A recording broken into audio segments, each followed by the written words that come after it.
Bonjour à tous, j'ai le plaisir de vous retrouver pour une nouvelle vidéo où nous allons ensemble tester les nouveautés make-up dont je vous ai parlé dans ma dernière vidéo All Unboxing. Donc vous voyez un petit peu le résultat avant l'enchaînement des produits, mais je vais vous laisser tout de suite avec les images de ce qui a pu se passer au moment de la pose de ces produits. J'espère que ça vous plaira et je vous retrouve comme d'habitude dans les commentaires pour discuter de tout ça. Bon alors c'est parti, on va tester les nouveautés dont je vous ai parlé. Certaines n'en sont pas puisque par exemple au niveau du fond de teint je vais réappliquer le Catrice, mais pour le coup comme je venais de le racheter, ça va me permettre de vous le remontrer en action. Et je continue en ce moment de tester un petit échantillon de la base Dior Forever Skin Veil avec un SPF de 20 et qui est plutôt pas mal, qui est plutôt version hydratante. Et je trouve qu'elle fonctionne bien. Là, ça fait 2-3 fois que je l'utilise. Donc quand on la sort, elle est un petit peu teintée comme ça, mais elle n'est pas teintée sur le visage. Donc c'est parti. Une fois qu'on l'applique en fait dans la peau, vous voyez, elle prend la carnation, la teinte de votre carnation. Et il en faut vraiment pas beaucoup. C'est une belle découverte ce produit. Je trouve qu'elle a un petit effet, tout en restant hydratante, mais elle a un petit effet flouteur qui est assez visible assez rapidement. Même au niveau des pores et tout, ça vient quand même bien lisser. Donc voilà, je l'ai vraiment découverte par hasard puisque j'avais cet échantillon, mais depuis quand même assez longtemps. Et je crois que c'est la base qui est sortie en même temps que toute leur gamme de bronzer, poudre, etc. avec les packaging un petit peu matelassés là. Et franchement, donc ils disent aussi que ça va être correction, protection et éclat. Correction, je suis assez d'accord, hein, il y a un petit truc qui se passe. Donc pour le fond de teint Catrice, il se présente comme ça. Donc c'est une pipette, hein, c'est pas forcément ce que je préfère non plus. Je le secoue bien et je viens prélever directement avec mon doigt la quantité. Donc je vais faire un premier passage et en général je vais importer un petit peu plus de produits deuxième intention et je l'applique à l'éponge. Donc voilà pour le résultat du fond de teint. Comme vous le voyez, c'est pas une couvrance totale, mais c'est quand même une couvrance assez importante. J'ai beaucoup d'irrégularités en ce moment à ce niveau-là, donc voilà, je ne veux pas mettre non plus des surépaisseurs puisque ça n'enlèvera pas de toute façon les effets un petit peu de volume, voilà, au niveau des petits boutons et tout. Par contre, je vais venir le compléter avec le concealer de chez Anastasia. Donc que j'ai pris en teinte numéro 4, on va voir, je vais d'abord l'appliquer en anti-cerne et puis je vais voir après si je fais des petits points de lumière un petit peu partout. Donc c'est un embout comme tout ce qu'on voit en ce moment. Je vais pas en mettre de trop. La teinte m'a l'air pas trop mal. Et je vais venir voir un petit peu comme ça. Même si je le fais pas tous les jours, ça me permet un petit peu de voir si le produit se fond bien, ne marque pas ou quoi. Je vais l'appliquer d'abord au doigt. Et on va estomper à l'éponge. Bon, on a une belle couvrance déjà, clairement. Alors, je trouve qu'il a une très belle couvrance. Il m'a un petit peu marqué à ce niveau-là, mais en ce moment, tous mes anti-cernes me le font, même ceux qui réagissent très très bien d'habitude. Je vais le laisser un petit peu se poser, voir. Bon, par contre, la couvrance est, ma foi, fort sympa. Mais voyez, sur ce côté-là, bon, c'est la partie, hein, comme je vous le disais, voilà, fatigue, etc. En ce moment, au niveau des cernes, c'est pas l'extase. Je vais le laisser un petit peu se poser. Ce qu'on va faire, c'est que je vais poudrer avec la poudre Charlotte Tilbury. Comme je vous le disais, j'ai pris donc un boîtier d'avance puisque celui-ci, vous voyez, est en train de se terminer. Mais histoire d'en reparler, de vous remontrer le résultat, c'est tel que j'utilise aujourd'hui. Je vais utiliser la houppette de chez Autrera que j'aime beaucoup, franchement, je l'utilise assez régulièrement. Et on va commencer plutôt par la zone T. Donc cette poudre, comme d'habitude, je vous le disais, est juste incroyable. Enfin, je ne sais pas si vous voyez au niveau de toute ma zone T, tout est lissé, flouté. Donc je vais tenter quand même de l'appliquer un petit peu au niveau des cernes. Voir si elle réagit bien avec le correcteur Anastasia. Et ma foi, plutôt oui. On va voir l'autre côté. Bah écoutez, les deux produits là, le concealer et la poudre, ça a l'air plutôt de bien se passer. Ça n'a pas aggravé les petites démarcations que j'ai là, hein. Comme je vous le disais, c'est habituel en ce moment, hein. Mais franchement, pour l'instant, plutôt contente. Alors, j'ai pas appliqué trop de poudre sur les parties extérieures puisque je voudrais tester le bronzer liquide de chez Shiglam. Donc au niveau du bronzer liquide, il se présente comme ceci avec le petit embout comme ça. Donc pour prélever le produit, ça me fait un petit peu peur dans le sens où l'embout ne va pas jusqu'au fond du produit. Donc je sais pas comment ça va se passer, est-ce qu'il va falloir le retourner pour récupérer au fur et à mesure. Là je vois que sur l'embout il y a un petit peu de matière. Donc ce que je vais faire, c'est que je vais dessiner mon contour et je vais utiliser un des nouveaux pinceaux de chez Younique en fait qui est sorti pendant les Black Friday en même temps que les bronzers qui sont entre la poudre et la crème. Et ce sont des pinceaux qui sont assez denses, hein, comme vous le voyez, qui permettent de bien estomper normalement ce genre de produit. Donc, toc, je vais faire qu'un côté pour l'instant. La couleur a l'air super sympa. On va voir si ça se travaille bien.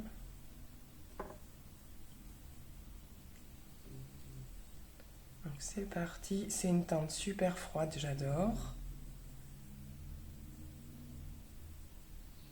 J'aime beaucoup, c'est super fin, c'est super discret. Franchement.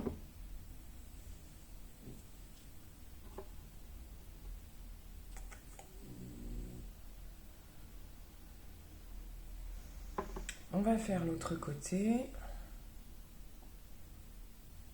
Et après, je verrai si je veux en rajouter ou quoi. C'est vraiment une teinte hyper froide, c'est tout ce que j'aime.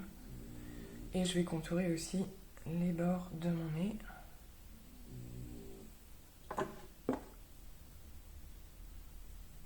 Bon bah écoutez, c'est un vrai bonheur à travailler ce produit, franchement. Alors après, comme je le disais, à voir, hein, je pense que ça va être quand même galère pour aller récupérer le produit. Je crains un peu que ce soit quand même assez compliqué. Il va à mon avis falloir au fur et à mesure prendre quelque chose pour le prélever, en fait, un pinceau plus fin. On verra à ce moment-là. Je vais intensifier un petit peu.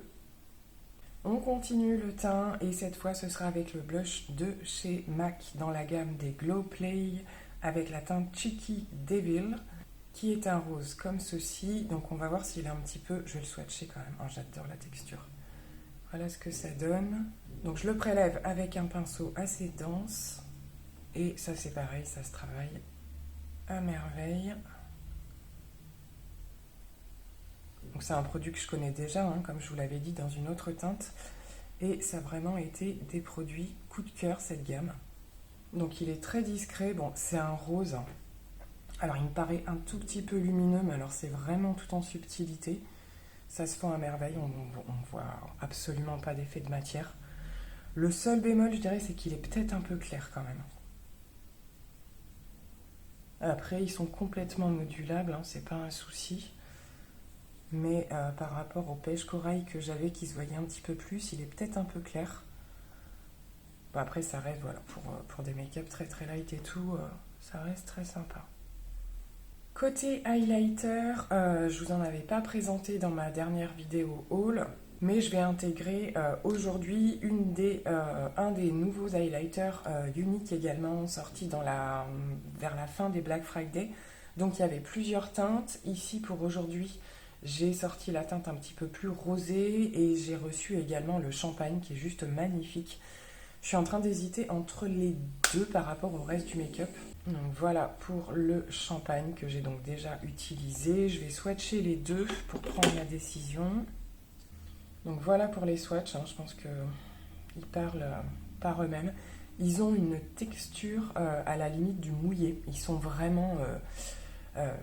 ça pénètre pas du tout au niveau des démarcations ou quoi que ce soit. Ils sont hyper fondants, j'adore. Je sais vraiment pas lequel utiliser aujourd'hui. Alors je vais peut-être rester sur le champagne quand même, vu que je vais avoir des petites touches de doré, je pense. Donc c'est parti pour le champagne. Donc je sais pas si vous avez un bon retour, mais c'est vraiment... Voilà, complètement intégré dans la peau. Il est modulable. Pour ceux qui aiment les choses légères, ben vous passez juste une fois. Et sinon, vous intensifiez avec plusieurs passages, voilà, pour avoir quelque chose de plus... Bon, je trouve pas qu'en termes de luminosité, on soit un meilleur avantage, comme d'hab. Hop, on va en mettre un peu là. Et voilà, c'est bon pour l'highlighter. On va fixer tout ça. Donc pour fixer pareil, on va rester chez Unique. Je teste en ce moment la nouvelle brume qui est en version spray continu hyper fin. Vous avez déjà dû me voir plusieurs fois en story Instagram l'utiliser. Et je l'aime beaucoup. C'est vrai que par rapport à l'autre où c'était plutôt... faut appuyer en fait à chaque fois pour avoir du produit. Là vous avez un spray continu.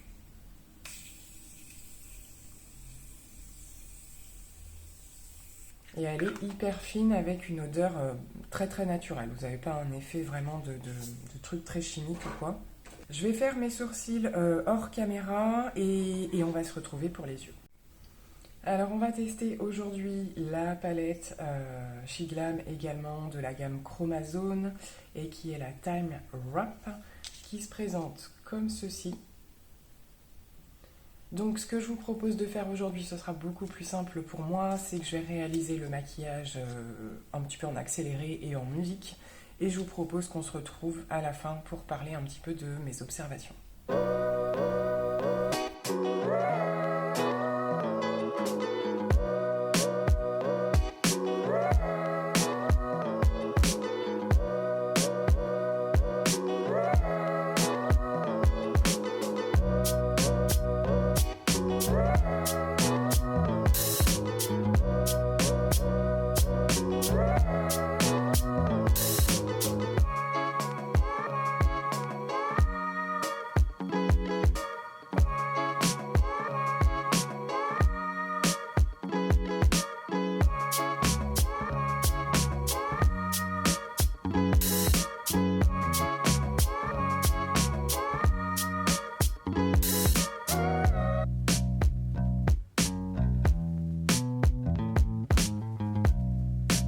Bon alors je fais une petite pause en cours de make-up, j'ai pas complètement terminé parce que je vais intégrer en fait le crayon gel, hein, le chroma, pareil Chromazone, donc qui est le vert un petit peu duochrome que j'avais choisi comme ceci. Je vais l'intégrer en muqueuse du bas et je vais voir après. Donc je vous fais quelques petites premières impressions.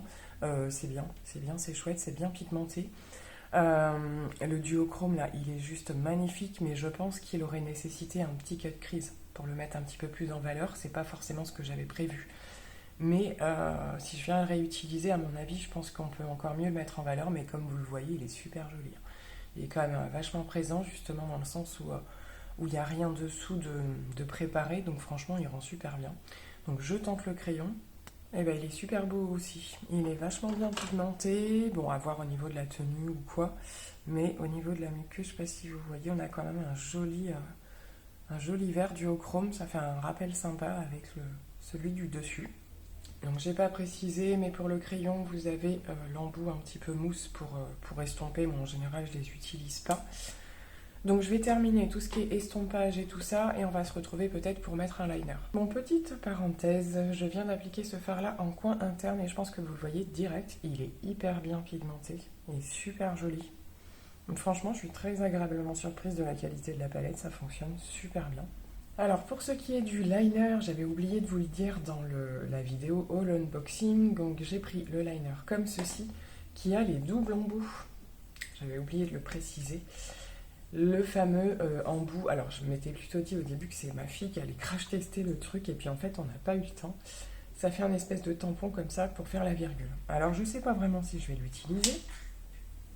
Et pour l'autre côté, c'est plutôt version classique. Donc je vais le tenter et on va voir si j'utilise l'embout, j'ai un petit peu peur. Bon, j'ai fait la base du liner et on va se tenter de poser ça, ça me fait un peu peur. Hein. Tac, donc l'embout plus large par ici je suppose. Ouais, c'est pas mal. C'est pas mal du tout. Franchement, bah, je pense qu'après, moi, voilà, en reprenant l'autre côté, je vais venir les tirer un petit peu, quoique déjà là, c'est plutôt pas mal. Ce que j'aime bien, alors on verra avec le temps, mais c'est que la mousse du produit est vachement bien imbibée. Donc ça marque tout de suite, il n'y a pas d'irrégularité. Franchement, truc un peu gadget, j'avais un peu peur, mais ça marche super bien, quoi. Eh ben écoutez, je suis ravie de ce petit truc. Je vais clairement le faire tester à ma fille, voir. Alors après, voilà, on n'est pas sur quelque chose de très très fin. Voilà, ça marque quand même un liner assez épais. Mais je trouve qu'après, avec le petit embout de l'autre côté, on peut arriver à jongler, faire quelque chose de quand même plutôt sympa. On va mettre un mascara. Donc côté mascara, pas de nouveauté, je continue de faire tourner ma rotation et je suis en train de terminer le Huda Beauty que j'aime tant, hein, celui qui a les deux embouts. Là on est vraiment, enfin je le vois, il est beaucoup moins efficace que d'habitude et ça commence un petit peu à sécher au niveau du produit, donc je vais quand même tenter de le mettre aujourd'hui, mais je pense que je vais le finir dans cette vidéo avec vous. Et voilà, honnêtement, plutôt contente de ces produits que j'ai pu tester. Franchement, je suis très surprise de cette histoire de liner à faire à suivre lors d'un make-up où je ferai que du liner d'ailleurs, pourquoi pas. J'ai trouvé ça hyper rapide et pratique, donc très bien. Au niveau des lèvres, on va appliquer ensemble le Too Faced, donc l'édition limitée de Noël actuelle, hein. Donc il s'agit du Cinnamon Bun et je vais l'appliquer directement sans contour. En général, j'utilise l'embout pour faire le contour. Bon, ben je suis complètement fan de la couleur. Alors, étant donné que je suis un petit peu malade ou quoi, j'ai beaucoup moins les odeurs, ce genre de choses. Donc, ça me choque pas plus que ça. À voir quand je retrouverai un petit peu mes sens. Voir si au niveau de l'odeur du rouge à lèvres est plus forte que ça. Mais là, j'avoue que ça me choque pas plus que ça. La teinte est magnifique. Elle est vraiment complètement égale à ce qui est montré sur le visuel de la marque, je trouve, ce qui n'est pas toujours le cas. En fonction des produits, mais j'aime vraiment beaucoup. Bon bah écoutez, je pense qu'on en a terminé avec ces tests make-up. Dans l'ensemble, plutôt très très positif. L'anti-cerne d'Anastasia, je vais continuer à le tester, mais pour l'instant j'en suis plutôt contente. Franchement, la couvrance est vraiment intéressante. Je vais voir si j'ai un petit peu plus de démarcation dans la journée ou pas. Au niveau du blush MAC, ben, seul petit regret, c'est que j'aurais pu le prendre peut-être un peu plus peps. Il est vraiment assez léger. Par contre, enfin, voilà, ça reste les Glow Play. Ça se fond à merveille. C'est super joli. Vraiment, j'adore. Gros coup de cœur pour le produit de chez Shiglam, hein, franchement. Donc, le bronzer liquide. Il existe les blushs liquides et je pense que du coup, ce serait sympa de les tester s'ils sont aussi faciles à travailler que le bronzer. Puis enfin, franchement, la teinte est juste magnifique. La palette est bien sympa. J'ai pas testé tous les fards, mais franchement, j'en suis super contente. Il me reste l'espèce de petit moutarde comme ça, mais vous voyez qu'au niveau des swatchs et le kaki, on est quand même sur des swatchs assez qualitatifs. Donc, je suis franchement ravie des produits que j'ai testés. Quoi dire de plus, le rouge à lèvres, complètement fan. Donc comme vous le voyez, j'ai pas testé tous les produits que je vous ai présentés la dernière fois, hein. Au niveau de la poudre, je voudrais vous reparler de la Prisme Libre de chez Givenchy. Donc je vais voir un petit peu comment je m'organise. Dans la mesure du possible, je prévois de vous faire une vidéo sur la nouvelle collection de Martin Cosmetics. Vous avez été assez nombreuses à me le demander et j'ai très envie de le faire, donc je vais voir un petit peu comment je peux m'organiser pour ça, parce que ça va prendre un peu plus de temps vu qu'il y a 3 palettes. Donc en attendant de vous retrouver pour une prochaine vidéo, je vais vous laisser pour celle-ci. En tout cas, c'était encore un grand plaisir de vous retrouver un petit peu pour ces tests make-up, et je vous dis à très bientôt. Bye.